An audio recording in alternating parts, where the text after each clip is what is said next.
My name is Dr. Nathan Groot. I am a music instructor at the Arkansas School for Mathematics, Sciences, and the Arts, where I teach string ensemble, applied string lessons, and other music courses. Today we're going to be taking a look at the Viola excerpt from Set 2 for Arkansas All-State. This is the Symphony number 88 in G major by Joseph Haydn. This is from the finale. It's very fast, very spirited. Time signature is 2/4, 2 quarter notes in a measure, and the quarter note should be somewhere between 126 and 136.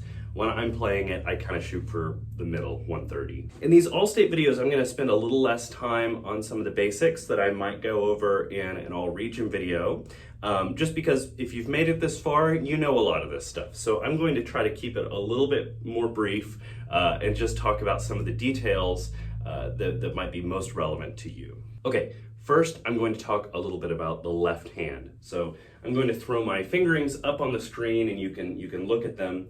One thing about these fingerings is these are fingerings that avoid double string crossings. And there are a couple of fingerings in here that I'm going to say, oh, maybe you don't have to do this. And in fact, under that, I put in parentheses an alternative. I like to avoid a double string crossing when possible. A double string crossing is when, for example, you go from the G string all the way to the A string.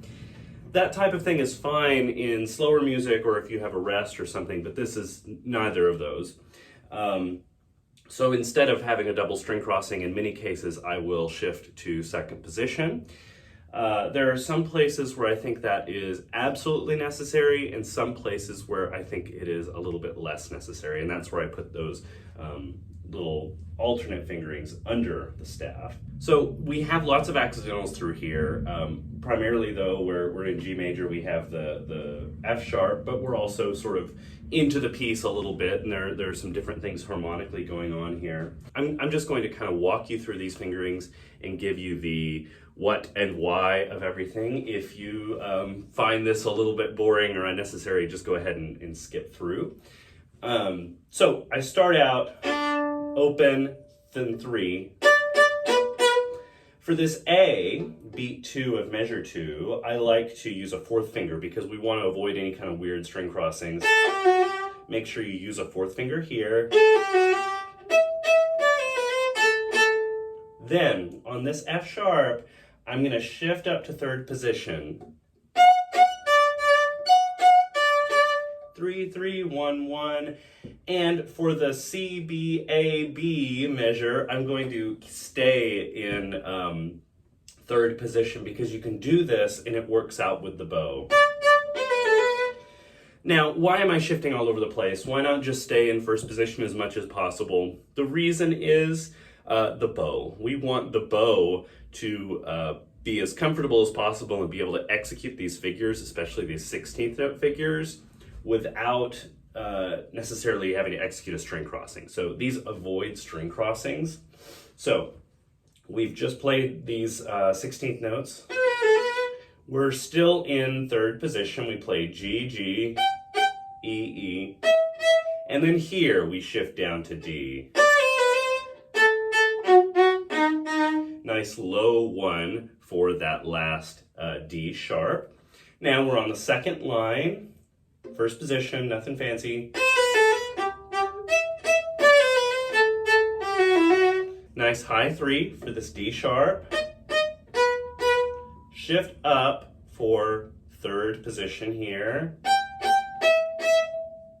Shift back down, 1st position, C sharp. Low 1 there on the A sharp.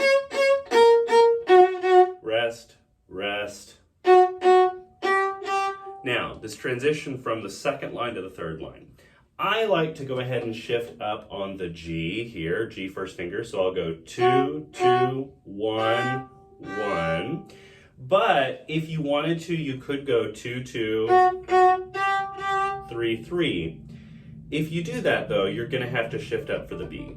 I like to shift up 1, 1 so that I'm prepared for that B. I tried both of these out, and I found that my B 3rd finger in 3rd position was more accurately in tune when I shifted up to the 1. So this is my fingering.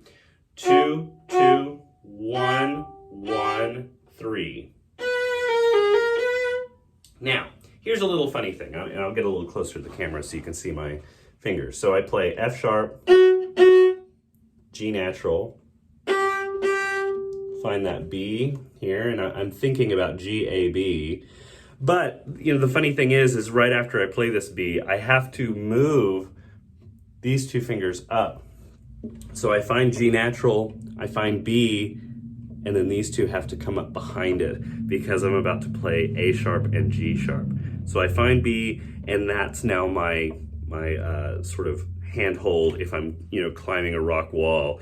This is now my hold, and I move these two up right behind that B flat, okay? So I played G, B, feel that A sharp and G sharp come up behind it. Now I shift down, first position, D. That's gonna be a C sharp there. Low 1.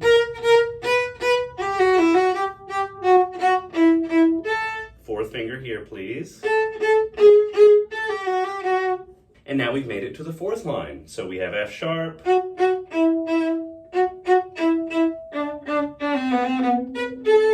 Now, here is a spot where I think a reasonable person could disagree with the fingering that I'm doing. So I'm getting myself up into second position. 3, second position, 3 on D.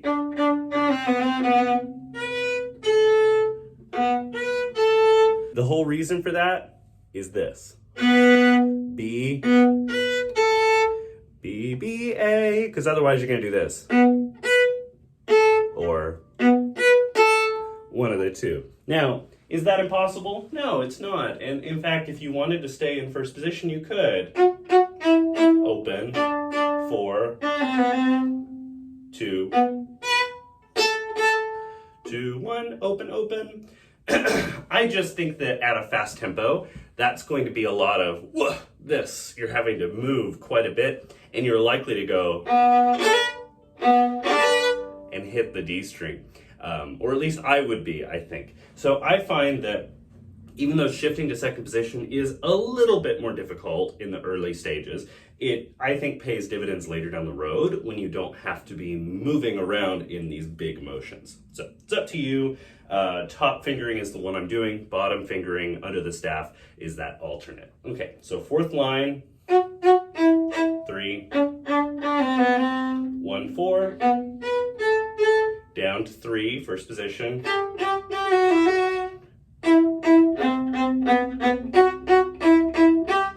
All of that's in first position. And then I shift up again. This is kind of that same sneaky stuff where a reasonable person could disagree and do a double string crossing. I like to go to second position. 1, 4, 4, and then back down to first. Half position here. 3, 2, 1, 2. This is going to be a 1, 2 finger pattern in half position. Then I like to shift back up, first finger in second position. I would argue this.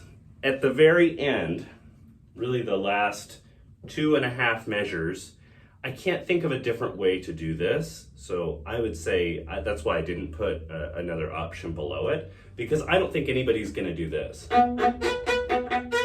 In a real orchestra, that is. Maybe someone will in the audition, but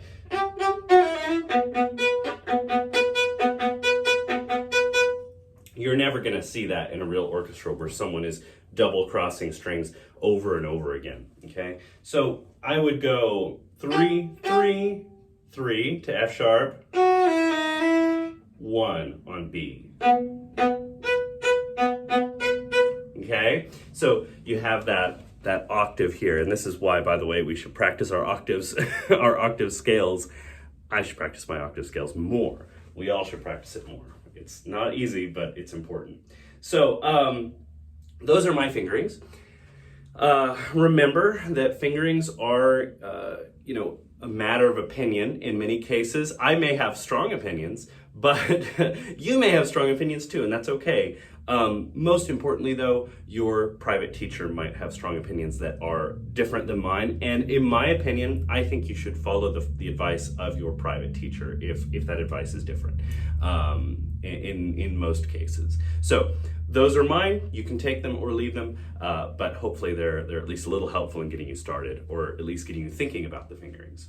All right, so let's talk a little bit about the bow. So this is a piece by Haydn. Haydn is a classical composer. If this were written, 100 years, 200 years later, you might take a very different approach to this. This is classical music, and there's a certain way that we're going to use the bow in classical era music. I should say big C classical, not sort of classical as encompassing all art music. So I would argue two main things. That with our bow, we're going to want to be somewhere near the balance point. Where's the balance point? You can find it by trying to balance your bow. And there's mine, more or less, right there. And I'm sort of from the balance point a little lower. I try not to really use this part of the bow at all in this excerpt. I just don't think it's necessary. The other thing is, this excerpt, I believe, requires a brush stroke. So not super on the string, and also not spiccato necessarily. Not really off either. I had a couple of teachers in the past who would refer to this as on, O-N-F, sort of a mix between on and off. Where you may be starting from the string but coming off. This, you can think of this a little bit as a collet stroke, this brush stroke, and think of it as sort of tracing these semicircles, this sort of arc this way. So you're coming down onto the string in this direction once you start going. Now, I know some teachers in the state also have this little bow. I think that if your teacher has the little bow and you're able to borrow it, this is a great way to practice this because it'll keep you from getting in the upper half of the bow.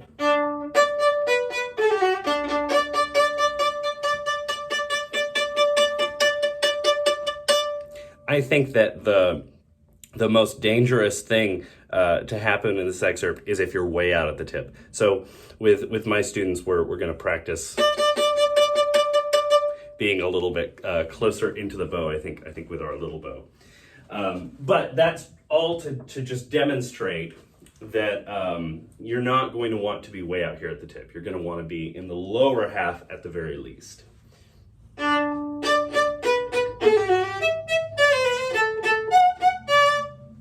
Now, that brush stroke is true for the 8th notes that are separated. For the 16th notes that are slurred, we're of course going to want to be very much on.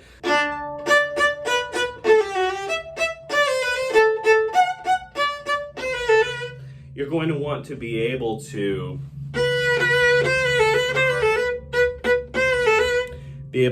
switch very quickly between a brushy stroke and very on into the string bowing for those 16th notes. Now, I have a couple of ideas about the bowing in this excerpt.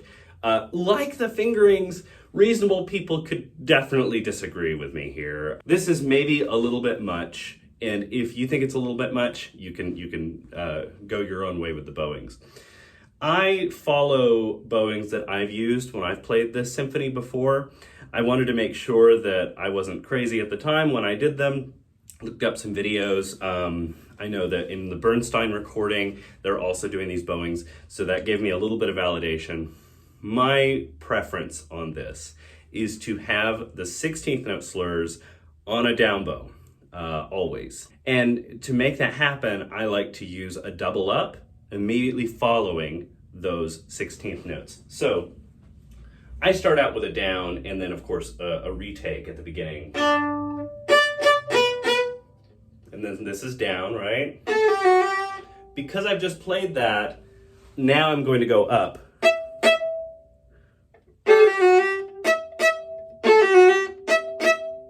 So when I do these, I'm starting from the string and just grabbing it. And a lot of this is that collé motion that we talk about a lot in orchestra class or in private lessons or wherever you may be exposed to collé. And the idea is these double ups should sound the exact same as a down up. So if you want to practice that, let's say you go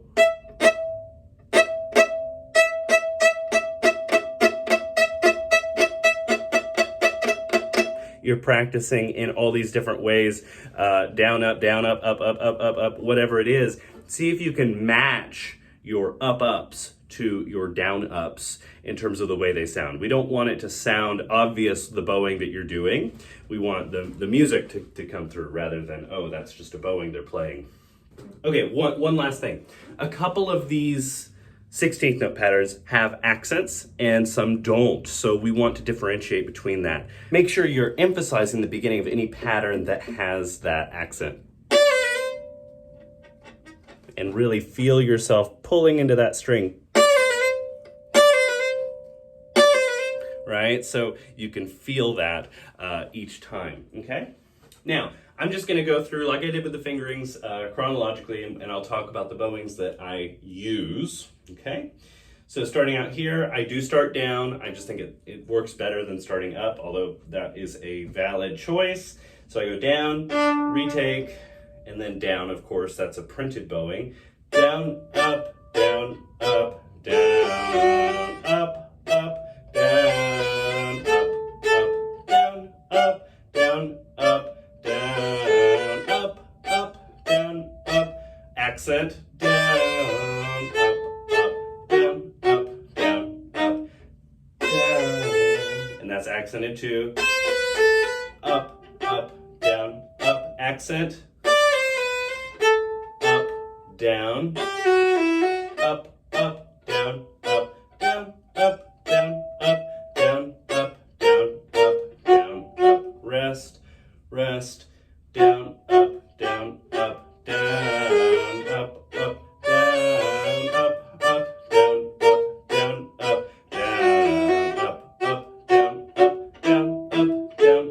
down, up, down, up, down, up, down, up, down, up,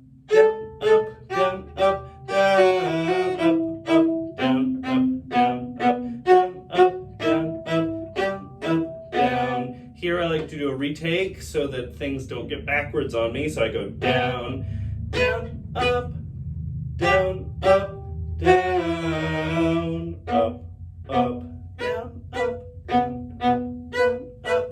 And of course, you can read all of that. Saying the bowings might be a little bit much. I know you can read it. I don't mean to insult your intelligence, but just going through in that way, I think can be a little bit helpful. So the alternative, of course, would be to just play this as it comes, mostly, which would mean that 16th notes would be on down bows and up bows. That's totally fine, I think, if you can make it work. And the trick is, if you want to play it as it comes, meaning just down, up, down, up, down, up, down, up the whole time, no double ups or anything like that. The trick would be to make the 16th note figures sound the same on an up bow as they do on a down bow, and to really maintain the integrity of the phrase structure so that you can really hear which things are meant to be heavy or at least destination points and which things are not, in a sense. So to make sure the bowing is not going to interfere with your phrasing. This is fortissimo, but it's also Haydn, and it has this sort of sprightly character to it. So yes, fortissimo. And it's kind of this brushstroke, but I would not use speed necessarily because you're going to lose your brushstroke. So I would use primarily weight and contact point. So get yourself a little closer to the bridge, use mostly weight, so you really feel yourself going into the string, especially on those 16th notes, and just try to play with a real bright, vibrant sound. Big sound, yes, but this is fortissimo in Haydn, not fortissimo in, I don't know, Mahler. So we have to take that into account when we're playing it. Yes, big viola sound, but keep the character and style of Haydn. All right, so now we're going to take this at various tempos from beginning to end. Now I want to emphasize this isn't the only way to practice an excerpt, and it is in fact not necessarily the best way to practice an excerpt. You're going to want to really isolate spots and work on those, record yourself, listen back, all of the things that we talk about in practice and what your teacher no doubt has been talking to you about as well. This is just sort of a way for you to check in. You can kind of come in and try to play along with one of the tempos, or just sort of see how it evolves as the tempo increases. All right, so we're going to start out at quarter note equals 60. 1, 2, ready, go.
Here we are at 70.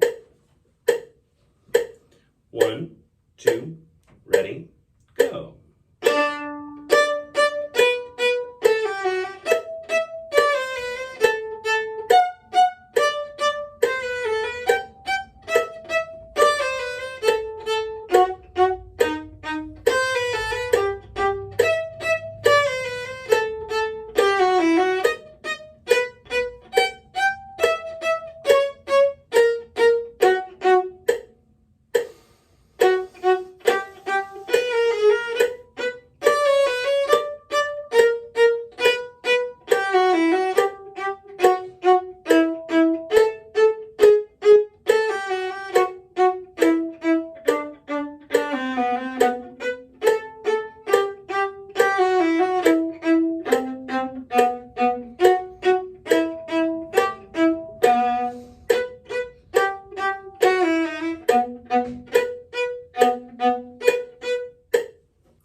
Here we are at 80 beats per minute.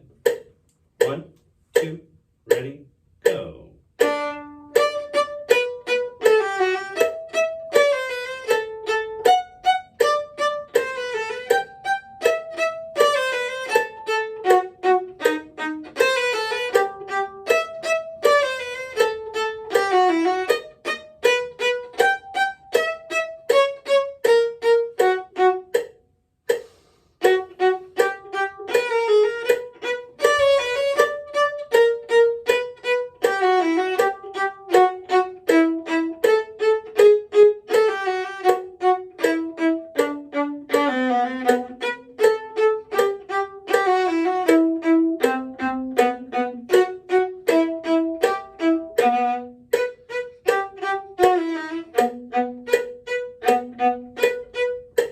Here we are at 90.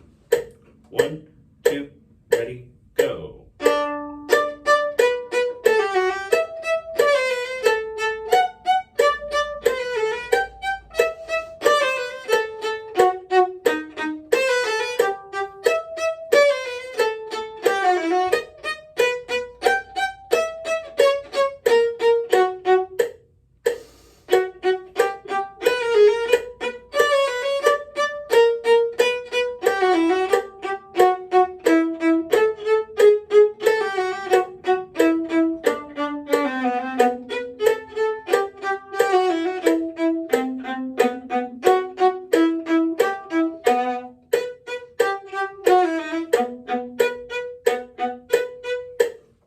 Here's 100. 1, 2, ready, go.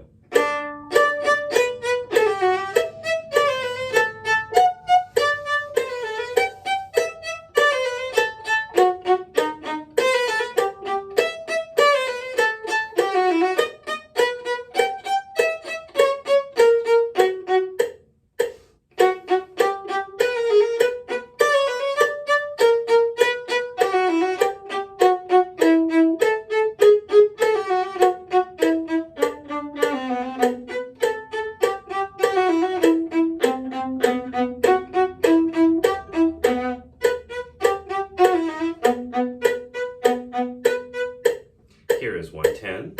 1, 2, ready, go.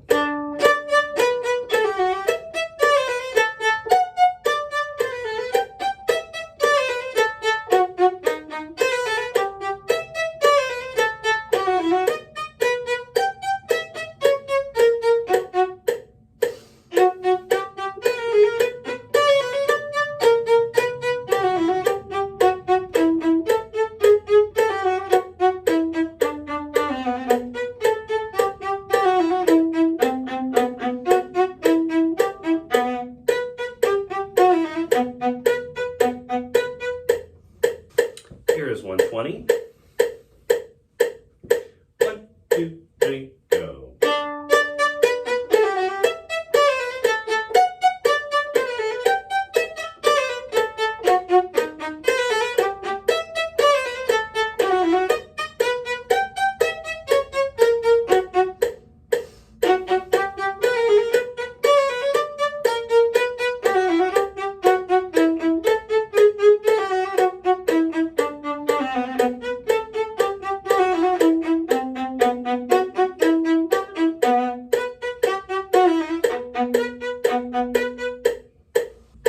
Here's 130. 1, 2, ready, go.